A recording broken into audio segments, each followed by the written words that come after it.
అనేక మంది యువకులు తమ ఉద్యోగాలను వదులుకొని ఉద్యమంలోకి వచ్చారు అధ్యక్ష. వారితో పాటే నేను కూడా ఉద్యమంలోకి వచ్చాను అధ్యక్ష. వేలాది మందిని వారు ఇన్స్పైర్ చేసినట్టే నన్ను కూడా ఇన్స్పైర్ చేశారు అధ్యక్ష. అయితే మీ అందరికీ తెలుసు అధ్యక్ష, ఉద్యమంలో మనందరం కూడా కష్టపడ్డాం, పార్టీలకు అతీతంగా కష్టపడ్డాం, అనేక సందర్భాలు జరిగినాయి. చాలా సక్సెస్ఫుల్గా మన అంశాలని మనం ప్రజలకు చెప్పగలిగినాం, భావజాల వ్యాప్తి చేయగలిగినాం. అయితే అధ్యక్ష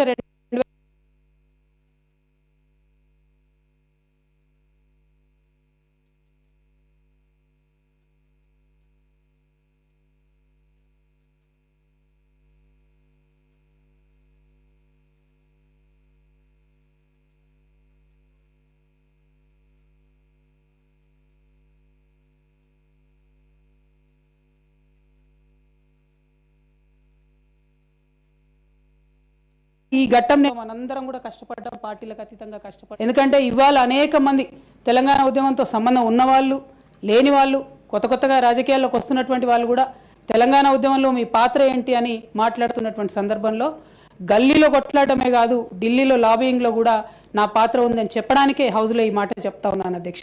అయితే 2013 అధ్యక్ష జూలై ఆగస్ట్ టైంలో మరి అక్కడే ఉన్నాము, ఎక్కడ కూడా కదలిక లేదు. అటువంటి సందర్భంలో ఆనాడు మేడం సోనియా గాంధీ గారు ఎవరైతే ఈ కీలకమైన నిర్ణయం తీసుకోవాలో వారికి సంబంధించి ముఖ్య అనుచరుడుగా ఆస్కర్ ఫెర్నాండెస్ గారు ఉండేవారు అధ్యక్ష. తమరందరికీ తెలిసి ఇప్పుడు లేరు, వారు పెద్దవారు. అయితే వారితో నాకున్నటువంటి సొంత పరిచయాలతోని వారికి కేసీఆర్ గారికి సపరేట్గా నేను ఒక మీటింగ్ పెట్టించడం జరిగింది అధ్యక్ష. ఇదంతా in the interest of the state formation అధ్యక్ష.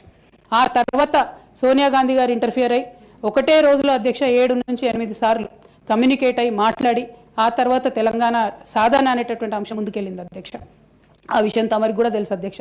2013 ఆగస్టు సెప్టెంబర్ నుంచి మొదలు పెడితే 2014లో తెలంగాణ బిల్లు పాస్ అయ్యేంత వరకు కూడా మనరం కూడా నిప్పుల కుంపటి మీద కూర్చున్నాం అధ్యక్ష. ఏ క్షణంలో ఏ ఆంధ్ర లాబీస్ట్లో వచ్చి ఇది చెడగొడతారో, ఏ క్షణంలో తెలంగాణ రాకుండా పోతుందో అని అందరం కూడా ఏమంటారు దీపపు చుట్టూ చేయబెట్టిన కాపాడుకున్నట్టు మనందరం కూడా ప్రయత్నం చేసినాం అధ్యక్ష. అందులో నా పాత్ర కూడా కొంత ఉంది అని చెప్పడానికే ఈ విషయాన్ని నేను చెప్తున్నాను. ఆ తదనంతర పరిణామాల్లో 2 సభల్లో కూడా మరి తెలంగాణ బిల్లు పాస్ అయింది. తర్వాత టీఆర్ఎస్, అప్పుడు టీఆర్ఎస్ ఉన్నటువంటిది కాంగ్రెస్లో మర్జ్ అవ్వాలనేటటువంటి ఒక పొలిటికల్ డెసిషన్ జరుగుతున్న సందర్భం అధ్యక్ష. అయితే మర్జ్ అవ్వలేదు అధ్యక్ష. అప్పుడు మర్జ్ అవ్వకపోతే ఏమైంది, ఇండిపెండెంట్గా టీఆర్ఎస్ ఇక్కడ పోటీ చేయాల్సిన పరిస్థితి వచ్చింది. వాస్తవానికి అధ్యక్ష ఏ మహిళ అయినా కూడా ఒక కెరీర్ ఎంచుకునే ముందు, ఒక ఉద్యోగం చేసే ముందు తన కుటుంబం ఏంటి, కుటుంబ పరిస్థితి ఏంటి, రేపు పొద్దున్న నేను ఉద్యోగం చేస్తే నా పిల్లలకు సమయం ఇవ్వగలుగుతానా, కుటుంబ వ్యవహారాలకు సమయం ఇవ్వగలుగుతానని ఆలోచించుకుంటారు అధ్యక్ష. నేను కూడా ముందు 3 నుంచి 4 నెలలు చాలా సుదీర్ఘంగా ఆలోచించి నా జీవిత భాగస్వామితో చర్చించిన తర్వాతనే నేను ఉద్యమంలోకి రావడం జరిగింది అధ్యక్ష. అయితే ఈ విషయం ఇప్పుడు ఎందుకు చెప్పాల్సి వస్తుందంటే అధ్యక్ష, నేను ఎప్పుడైనా కూడా మన తెలంగాణ నుంచి ఒక ఇంటర్నేషనల్ స్థాయి ఎన్జిఓ నడపాలనుకున్నాను అధ్యక్ష. నేను పాలిటిక్స్లోకి వస్తానని అనుకోలేదు. కాకపోతే 2013-14లో ఎప్పుడైతే ఈ పరిణామాలు జరిగినాయో టీఆర్ఎస్ పార్టీ ఒంటరిగా పోటీ చేయాల్సి వచ్చిందో అధ్యక్ష, ఆనాడు నాకు పార్టీ నుంచి వచ్చినటువంటి రిక్వెస్ట్ ఏంటంటే, నువ్వు నిజామాబాద్లో చేసినటువంటి పనికి నిన్ను నిజామాబాద్లో దాదాపుగా ఇంటింటికి గుర్తుపడతారు కాబట్టి నువ్వు ఎంపీ టికెట్ తీసుకొని అక్కడ ఉంటే అందరు ఎమ్మెల్యేలు మనం గెలిచేటటువంటి ఆస్కారం ఉంటుంది కాబట్టి ఇక్కడ పోటీ చేయాలని ఆనాడు టీఆర్ఎస్ పార్టీ నాకు పిలిచి పార్లమెంట్ టికెట్ ఇచ్చింది అధ్యక్ష. నేను ఎప్పుడు కూడా వారిని అడుక్కొని టికెట్ తీసుకోలేదు అధ్యక్ష. ఆ నిజామాబాద్ ప్రజానికి 9 కంప్లీట్గా నిజామాబాద్లో ఎమ్మెల్యేని గెలిపించారు అధ్యక్ష. తద్వారా టీఆర్ఎస్ ఇండిపెండెంట్గా ఆనాడు అధికారంలోకి వచ్చింది అధ్యక్ష.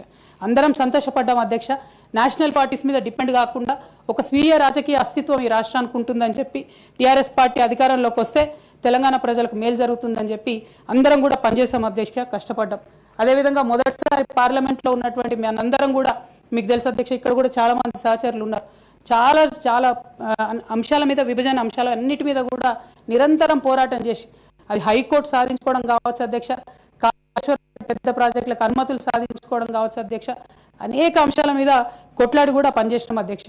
అంటే ఈ అంశాలు చెప్పడంలో ఉద్దేశం ఏంటంటే అధ్యక్ష, కేవలం పదవులు కావాలి రాజకీయం కోసమే టీఆర్ఎస్ పార్టీలోకి నేను వెళ్ళలేదు అధ్యక్ష.